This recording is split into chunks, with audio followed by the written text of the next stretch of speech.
സ്വർണ്ണവില കേൾക്കുമ്പോൾ oh my gold എന്ന് നമ്മൾ വിളിച്ചു പോകുന്നത് വെറുതെയല്ല. കാരണം 1,00,000 കടന്നിരിക്കുകയാണ്. 21ാം നൂറ്റാണ്ടിൽ സ്വർണ്ണവിലയിൽ 47,000 രൂപയുടെ വർധനയാണ് ഉണ്ടായത്. അതായത് ഞങ്ങളുടെ കുട്ടിക്കാലത്തൊക്കെ അമ്മ പറഞ്ഞു കേട്ടിട്ടുണ്ട് 2,500 രൂപയായിരുന്നു അന്ന് പവന് വില. പക്ഷേ കഴിഞ്ഞ 24 വർഷത്തിനിടെ സ്വർണ്ണവിലയിലുണ്ടായ മാറ്റം നമുക്ക് വളരെ പെട്ടെന്ന് തന്നെ ഒന്ന് നോക്കാം. 2000 മാർച്ച് മാസത്തിൽ പവന് 3,212 രൂപയാണ്. അത്ഭുതപ്പെടേണ്ട, 2000-ൽ 3,212 രൂപയായിരുന്നു സ്വർണത്തിന്. മാർച്ച് 31-ലെ കണക്കാണിത്. അതായത് 1 ഗ്രാം സ്വർണത്തിന് 400 രൂപയാണ് വിലയുണ്ടായിരുന്നത്. 2010 ആയപ്പോഴേക്കും, അതായത് 10 വർഷം കൊണ്ട് പവന് 12,280 രൂപയായി മാറി. 9,068 രൂപയാണ് ഒരു പവന് കൂടിയത്. 10 വർഷം കൊണ്ട് സംഭവിച്ച വ്യത്യാസമാണത്. 2015 മാർച്ച് ആയപ്പോഴേക്കും, അതായത് 5 വർഷം ആയപ്പോഴേക്കും 5 വർഷം കൊണ്ട് കൂടിയത് 7,480 രൂപയാണ്. അങ്ങനെ പവന് 19,760 രൂപയിലെത്തി സ്വർണത്തിന്റെ വില. 2020 മാർച്ച് ആകുമ്പോഴേക്കും, അതായത് 4 വർഷം മുൻപ്, 5 വർഷത്തിനിടെ അതിനേക്കാൾ വലിയ വർധനയുണ്ടായി. 12,240 രൂപയാണ് കൂടിയത്.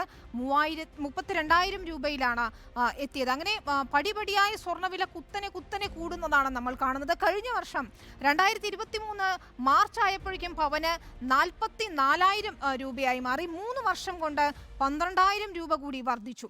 അതായത് ചില്ലറ കൂടലല്ല, 12,000 രൂപയൊക്കെയാണ് കൂടുന്നത്. 2024 മാർച്ച്, അതായത് ഇന്നായപ്പോഴേക്കും പവന് 50,400 രൂപ കൂടി. കഴിഞ്ഞ വർഷത്തേക്കാൾ 6,400 രൂപയുടെ വർധനയാണ് സ്വർണ്ണവിലയിൽ ഉണ്ടായിരിക്കുന്നത്. എന്തൊക്കെ കാരണങ്ങൾ കൊണ്ടായിരിക്കും നമുക്ക് ഈ സ്വർണ്ണവില കൂടുന്നത് എന്ന് സംശയമുണ്ടാകുമല്ലോ. അതെന്തൊക്കെയാണെന്ന് നോക്കാം. കരുതൽ ശേഖരമായി സ്വർണത്തെ കണക്കാക്കുന്നതാണ് ഒരു പ്രധാന കാരണം. അതായത് സ്വർണം ഒരു സുരക്ഷിത നിക്ഷേപമാണെന്ന വിശ്വാസം നമുക്കുണ്ട്. ഭാവിയിലേക്കുള്ള ഒരു മുതൽക്കൂട്ട എന്ന് ചിന്തിച്ചുകൊണ്ട് സ്വർണം വാങ്ങുന്നവരുടെ എണ്ണം വളരെ കൂടുതലുമാണ്. നമ്മുടെ കരുതൽ ധനശേഖരത്തിൽ, അതായത് രാജ്യത്തിന്റെ തന്നെ കരുതൽ ധനശേഖരത്തിൽ 3/4 പങ്കും സ്വർണ്ണമാണ്.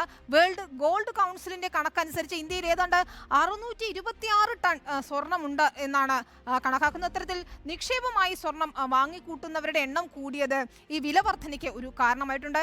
രണ്ടാമത്തെ കാരണം എന്ന് പറയുന്നത് പണപ്പെരുപ്പം തന്നെയാണ്. സ്വർണ്ണവില വർദ്ധിക്കാനുള്ള ഒരു പ്രധാന കാരണമാണ് പണപ്പെരുപ്പം. കറൻസിയുടെ മൂല്യം കുറയുന്നുണ്ട്, രൂപയുടെ മൂല്യം കുറയുന്നുണ്ട്. മറ്റ് നിക്ഷേപങ്ങളിൽ വിശ്വാസം കുറയുന്നു. അതായത് മറ്റ് നിക്ഷേപങ്ങൾ പണപ്പെരുപ്പത്തെ മറികടക്കുന്നതിൽ പരാജയപ്പെടുന്നു എന്ന് തന്നെയാണ് അർത്ഥം. അതുകൊണ്ട് തന്നെ ആളുകൾ സ്വർണം വാങ്ങാൻ താല്പര്യം കാണിക്കുകയാണ്. പണപ്പെരുപ്പം കൂടുമ്പോൾ മറ്റ് നിക്ഷേപങ്ങൾ സുരക്ഷിതമല്ല എന്ന് കാണുന്നതോടുകൂടി സ്വർണത്തിൽ നിക്ഷേപിക്കുന്നതിന് തയ്യാറാകുന്നു. അതുകൊണ്ട് തന്നെ പണപ്പെരുപ്പം ഒരു ഘടകം തന്നെയാണ്. പിന്നെ നമുക്ക് പറയാൻ പറ്റുന്ന മറ്റൊരു പ്രധാനപ്പെട്ട കാര്യം ഇറക്കുമതിയുടെ നികുതിയാണ്. ലോകത്തിലെ 2ാമത്തെ വലിയ സ്വർണ്ണ ഉപഭോക്താക്കളാണ് ഇന്ത്യ. അതായത് ഇന്ത്യക്കാരാണ് സ്വർണം വാങ്ങിക്കൂട്ടുന്നതിൽ 2ാം സ്ഥാനത്തുള്ളത്. പക്ഷേ ആഗോള സ്വർണ്ണ ഉൽപ്പാദനത്തിന്റെ 1% മാത്രമാണ് ഇന്ത്യയിലുള്ളത്. നമുക്ക് സ്വർണം വളരെ ഇഷ്ടമാണ്, സ്വർണം വാങ്ങാറുണ്ടെങ്കിൽ പോലും നമുക്ക് 1% നിക്ഷേപം മാത്രമാണുള്ളത്. അതുകൊണ്ട് ഇറക്കുമതി ചെയ്യേണ്ടി വരുന്നു. ഇറക്കുമതി കൂടുതലാണ് ഇന്ത്യയിൽ. ഇറക്കുമതി തീരുവ സ്വർണ്ണവിലയെ സാരമായി ബാധിക്കുകയും ചെയ്യുന്നു. അതുകൊണ്ട് തന്നെയാണ് സ്വർണ്ണവില കൂടുന്നതിന് ഒരു കാരണമായി മാറുന്നത്. പിന്നീടൊന്ന് നമുക്ക് പരിശോധിച്ചാൽ മനസ്സിലാവുന്നത് കറൻസി മാറ്റം. സ്വർണത്തിന്റെ കൈമാറ്റം നടക്കുന്നത് യഥാർത്ഥത്തിൽ US ഡോളറിലാണ്. ഡോളറിനെതിരെ ഇന്ത്യൻ രൂപയുടെ മൂല്യം എങ്ങനെയാണ് എന്ന് നമുക്കറിയാം. ആ രൂപയുടെ മൂല്യം ഇടിയുന്നതും സ്വർണ്ണവിലയെ ബാധിക്കാറുണ്ട്. തുടർച്ചയായി ഡോളറിനെതിരെ ഇന്ത്യൻ രൂപയുടെ മൂല്യം ഇടിഞ്ഞുകൊണ്ടേയിരിക്കുന്നു. അത് സ്വർണ്ണവില കൂടുന്നതിൽ ഒരു വലിയ ഘടകമായി മാറുകയും ചെയ്യുന്നുണ്ട്.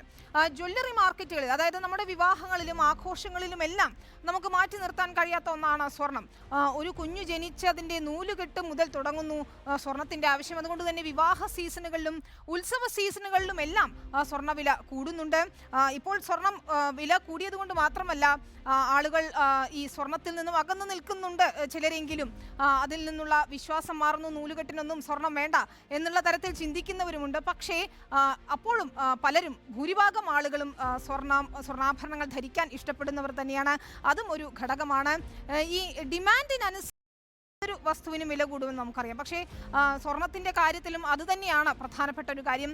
വിതരണം പരിമിതമാണ്, ഡിമാൻഡ് കൂടുന്നു, അതുകൊണ്ട് തന്നെ വിലയും കൂടുന്നു. വില വർധനയിൽ ആവശ്യവും വിതരണവും ഒരു പ്രധാന ഘടകമാവുകയും ചെയ്യുന്നു. അങ്ങനെ വ്യത്യസ്ത ഘടകങ്ങൾ ഒത്തുചേരുമ്പോഴാണ് സ്വർണ്ണവിലയിൽ വലിയ വർധന നമുക്ക് കാണാൻ സാധിക്കുന്നത്. ഇന്നിപ്പോൾ 1,00,000 കടന്നിരിക്കുന്നു സ്വർണ്ണവില. എൻ്റെ പൊന്നേ എന്ന് തന്നെ വിളിക്കേണ്ടി വരുന്നു. വരും ദിവസങ്ങളിലും സ്വർണ്ണവില കൂടുമെന്ന് തന്നെയാണ് ഈ മേഖലയിൽ പ്രവർത്തിക്കുന്നവർ വിലയിരുത്തുകയും ചെയ്യുന്നത്. നമുക്ക് കാണാം ഏതുവരെ കടക്കും, ഇനി എപ്പോഴായിരിക്കും സ്വർണ്ണവില അതൊരു സ്റ്റേബിളായ നിലയിലേക്ക് എത്തുക എന്നത് വരും ദിവസങ്ങളിൽ തന്നെ നമുക്ക് അറിയേണ്ടതാണ്.